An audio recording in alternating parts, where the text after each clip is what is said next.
सध्या तंत्रज्ञानाच्या माध्यमातून निरनिराळे स्कॅम केले जात आहेत आणि ते रोज आपण समाज माध्यमात वर्तमानपत्रातनं वाचतो.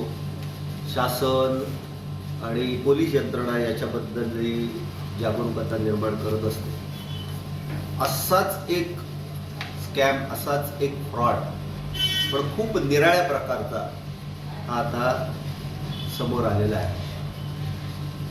विषय असा आहे, मालवणच्या युवा उद्योजिका मीरा भाडगुत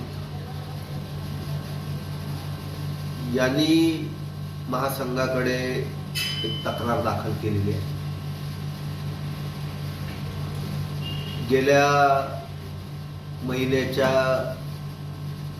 3-4 तारखेला त्यांना पहिल्यांदा एक वकिलामार्फत पाठवली आहे असं भासवणारी एक नोटीस वजा पत्र मीरा भाडगुत यांचं मिराज कान्हा रसोई म्हणून शाकाहारी जेवण देणारं भोजनालय आहे. आणि त्या नोटिशीमध्ये असं नमूद केलं होतं की तुमच्या मिराज कान्हा रसोईमध्ये तुम्ही स्पीकरवरून विविध गाणी लावता आणि तुम्ही प्रसारित करत असलेल्या गाण्यांचा कॉपीराईट आमच्याकडे असल्यामुळे, आमच्या अशिलाकडे असल्यामुळे, त्या अशिलाचं नाव त्यांनी त्याच्यामध्ये नमूद केलेलं होतं ते फोनोग्राफिक परफॉर्मन्स लिमिटेड आणि त्याचं नोंदणीकृत कार्यालय आहे क्रिसेंट टॉवर 7वा मजला B68 Meera estate off new link road, Andheri, पश्चिम मुंबई 53.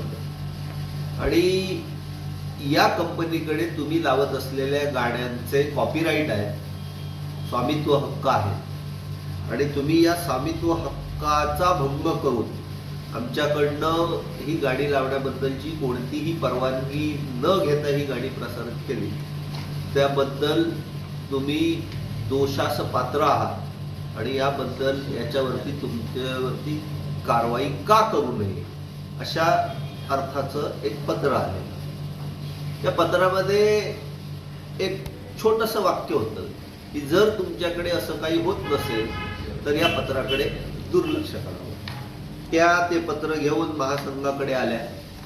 त्या पत्रातील भाषा आणखी एकंदरीतच आतला मजकूर लक्षात घेता हे खोडसाळपणा आहे हे आमच्या तेव्हाच लक्षात आलं. पण आज त्याच्या संदर्भातली एक महत्वाची घटना घडली की त्यांना पोस्टाच्या मार्फत शिखा दत्ता या तथाकथित वकिलाच्या मार्फत एक नोटीस प्राप्त झाली. त्या नोटिशीमध्ये, legal notice for infringement of copyright under section 51 RW 69 of the copyright act 1957 या खाली दिलेली ही नोटीस आणि त्यांच्याकडे त्यांनी 50 लाख रुपयाच्या नुकसान भरपाईची मागणी केली. साहजिकच अशा पद्धतीची वकिलाची नोटीस आणि त्या नोटिशीला आणखीन पुष्ट्यर्थ म्हणून मुंबई उच्च न्यायालयाचे 2 निकाल या संदर्भातले हे जोडले गेलेले होते आणि जर तुम्ही हे नाही केलं तर कंटेम्प्ट ऑफ कोर्ट होईल वगैरे वगैरे वगैरे अशा पद्धतीची भाषा होती. ही नोटीस प्राप्त होताच त्यांनी अर्थातच विधिज्ञाचा सल्ला घेतला, महासंघाकडेही याच्या संदर्भातली तक्रार दाखल केली. मी आपल्या माध्यमातून जिल्ह्यातील तमाम हॉटेल व्यावसायिकांना, व्यापाऱ्यांना आणि सर्व नागरिकांनाही सांगू इच्छितो की अशा प्रकारच्या आलेल्या नोटिसांचा वापर आपण ज्या पद्धतीने कागदाचा वापर करतो तसाच वापर करावा कारण या नोटिसांना कसल्याही प्रकारची कायदेशीर पात्रता नाही. या नोटिशीवरती कुठेही कुठल्याही वकिलाचा शिक्का नाही. आणि सगळ्यात महत्त्वाची गोष्ट की उत्तरासाठी किंवा या बाबतीत तुम्ही पुढील संपर्क साधण्यासाठी म्हणून 2 संपर्क क्रमांक दिलेले आहेत. महादेवा बिरादर आणि निलेश क्षीरसागर ह्या 2 नावांचे 2 संपर्क क्रमांक दिलेले आहेत. आणि या संपर्क क्रमांकावरती किंवा ईमेलवरती तुम्ही याच्या संदर्भातला संपर्क करा.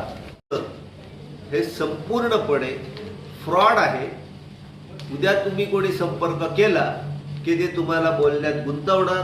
आयदर त्या फोनवरनं तुमचा फोन हॅक केला जाऊ शकतो, एखादा OTP पाठवला, त्यामुळे काहीही होऊ शकतं. अजिबात घाबरू नका. ही कोण शिखा दत्ता आहे, त्या शिखा दत्ताची शिखा आपण शांतपणे उपटून टाकूया. मात्र अशा प्रकारच्या नोटिसा जर आणखी कोणाला आलेल्या असतील तर त्यांनी महासंघाशी जरूर संपर्क करा. मग एकत्रितरित्या याच्या संदर्भातली काय कारवाई करायची याचा निर्णय नजीकच्या मेळाव्यामध्ये जाहीर करू. धन्यवाद.